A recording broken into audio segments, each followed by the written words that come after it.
तोंड उघडायला त्रास होतो, बर्निंग सेन्सेशन होतात आहे, तिखट किंवा गरम खायला त्रास होतो आहे, गालातील आतील भाग, होठातील आतील भाग हा कडक स्टिफ हार्ड जाणवतो आहे, तोंड सतत कोरडं पडते आहे, तर नक्कीच हा व्हिडिओ तुमच्यासाठी.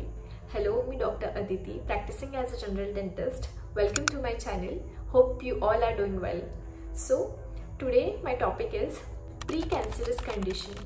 हा म्हणजेच कॅन्सरच्या आधी होणारी कंडिशन, ज्याला आपण OSMF म्हणजेच फुल फॉर्म ओरल सबम्युकस फायब्रोसिस असं म्हणतो. बेसिकली मागच्या काही महिन्यांपासून हप्त्यामध्ये 3 ते 4 केसेस मला हॉस्पिटलला हे OSMFचे आढळतात आहेत.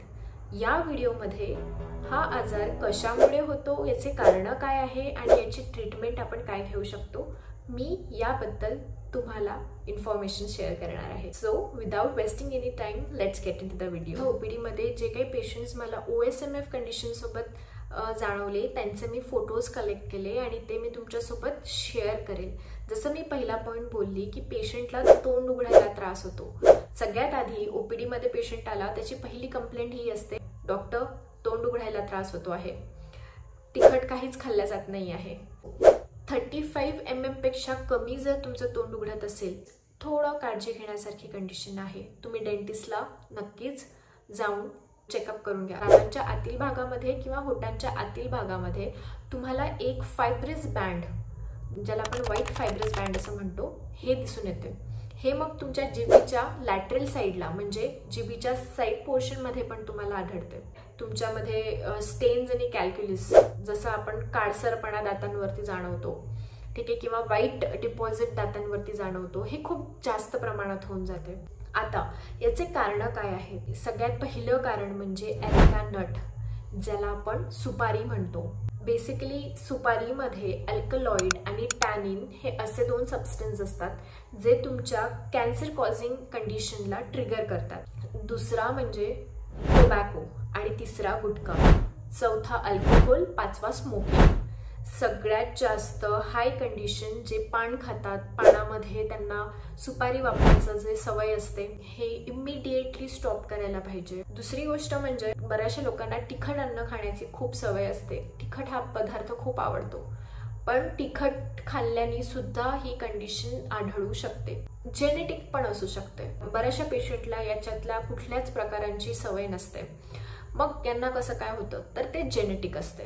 याच्यामध्ये डॉक्टर लोक काही तुम्हाला एक्सरसाइज करायला देतात, त्या एक्सरसाइज तुम्हाला करावं लागतात. दुसरं अँटीऑक्सिडंट प्रिस्क्राईब करतात, नंतर मल्टीविटॅमिन्स देतात. चौथं म्हणजे इंट्रालिजनल इंजेक्शन्स दिल्या जातात. जर फायब्रस बँड जास्त प्रमाणात असतील तर इंट्रालिजनल इंजेक्शन्स असतात, ज्याने तुमचे फायब्रस बँड हळूहळू रिड्यूस व्हायला लागतात.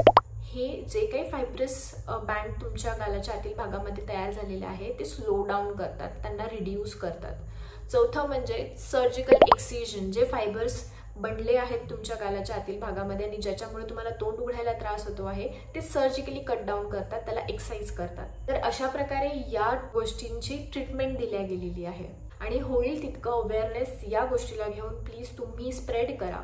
आज मी माझ्या टॉपिक किंवा माझा कंटेंट क्रिएशनचा टॉपिक साईडला ठेवून मी हा टॉपिक कन्सिडर करून तुमच्यापर्यंत घेऊन आली आहे. बिकॉज काही दिवसांपूर्वी एक 21 वर्षाचा पेशंट माझ्याकडे आला आणि त्याची चीफ कंप्लेंट ही होती की मॅडम, मला तोंड उघडायला त्रास होतो आहे. मला बेसिकली त्याच्याकडे पाहून असं वाटलं की TMJ प्रॉब्लेम असेल. मी त्याला एक्झामाइन केलं. त्याचं ओरल फाइंडिंग्समध्ये मला खूप डार्क स्टेन्स दिसले आणि कॅल्क्युलस दिसलं. त्याच्यामुळे मला असं वाटलं की नक्कीच याला टोबॅको किंवा स्मोकिंगची कुठली तरी 2 मधून एक हॅबिट असेल. मी त्याला विचारलं पर्सनली, त्याने सांगितलं हो, मी काही वर्षांपासून तंबाखू खातो आहे. त्याला मी इमिडिएटली सांगितलं की तुला हे बंद करावं लागतील आणि काही गोळ्या प्रिस्क्राईब करून दिल्या. Let's see, he is under observation. तो डेफिनेटली प्रोग्रेस करेल या कंडिशनमध्ये. पण मुद्दा माझा हा होता की एवढ्या कमी एजमध्ये जर मुलं या गोष्टीला ॲडिक्ट होतात आहे, तर हे आपली ड्युटी आहे, हे आपलं काम आहे त्यांना अवेअर करायचं की तंबाखू म्हणा, ड्रिंकिंग, स्मोकिंग हे फॅशन झालेली आहे. या फॅशनला आपल्याला स्टॉप करायचं आहे टू सेव्ह द लाईव्स. तर डेफिनेटली तुम्ही मला हेल्प करा, तितक्या लोकांपर्यंत हा मेसेज कन्वे करा. तुमच्यामधून कोणाला पण ही जर कंडिशन असेल किंवा फ्रेंड्समध्ये तुमच्या असेल तर नक्कीच एक ओरल सर्जनकडे पेशंटला कन्सल्ट करायला सांगा. होईल तितक्या लवकर टोबॅकोला किंवा मग सुपारीला बंद करा, अल्कोहोल पण, स्मोकिंग पण. जर तोंड उघडण्याचा प्रॉब्लेम असेल तर एक स्केल घ्या. 35 मिलीमीटरपेक्षा जर कमी तुमचं तोंड उघडत असेल तर it is relatively concerning topic, म्हणजे थोडा काळजी करण्यासारखा विषय आहे. बट या मुद्द्यावरती स्टिक राहून टेन्शन घ्यायचं काम नाही आहे. तुम्ही डेंटिस्टकडे जा, डेंटिस्टकडे जाऊन तुम्ही चेकअप करा. डेफिनेटली तुम्हाला काय इश्यू, बेसिक इश्यू आहे तो कळेल. अशा पेशंटनी हिरव्या पालेभाज्या, फ्रूट्सचा इंटेक जास्त करायला पाहिजे. कारण की बरेचदा काय होतं ना की पेशंट लोक सतत तंबाखू किंवा गुटखा खाऊन स्वतःचं पोट, म्हणजे अन्नासारखं ते गुटखा आणि तंबाखू खातात. त्याच्यामुळे जे न्यूट्रिशन्स त्यांच्या बॉडीला मिळायला पाहिजे ते मिळत नाही. आणि याच्यामुळे ना काय होतं, बाकीचे प्रॉब्लेम्स पण क्रिएट होतात. झोप येणार नाही पेशंटला. पेशंटच्या बेसिक कंप्लेंट्सच ह्या असतात की डॉक्टर झोप येत नाही आहे, अन्न व्यवस्थित जात नाही आहे. तर बेसिकली ते जेवणासारखं त्यांच्या तंबाखूला आणि गुटख्याला जर खात असतील तर डेफिनेटली हे होणार आहे. ह्या गोष्टीला बंद करायला हवं. डेफिनेटली थोडा टाईम लागेल, हळूहळू स्लोली गोष्टी होतात. फ्रूट्स आणि व्हेजिटेबलचा इंटेक करा. डेफिनेटली तुम्हाला या गोष्टीचा रिझल्ट भेटेल. आणि अजून कुठले प्रॉब्लेम्स असतील, तुम्हाला अजून कुठल्या विषयाबद्दल इन्फॉर्मेशन पाहिजे असेल तर डेफिनेटली कमेंट बॉक्समध्ये मला सांगा.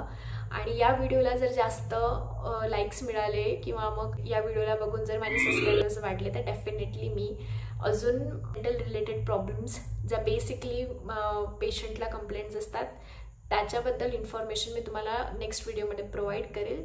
सो होप तुमच्या सगळ्यांना काहीतरी इन्फॉर्मेशन या गोष्टीला घेऊन मिळाली असेल. नक्कीच काळजी घ्या. Hope you all like this video. Keep watching. Do subscribe and like my channel. Thank you.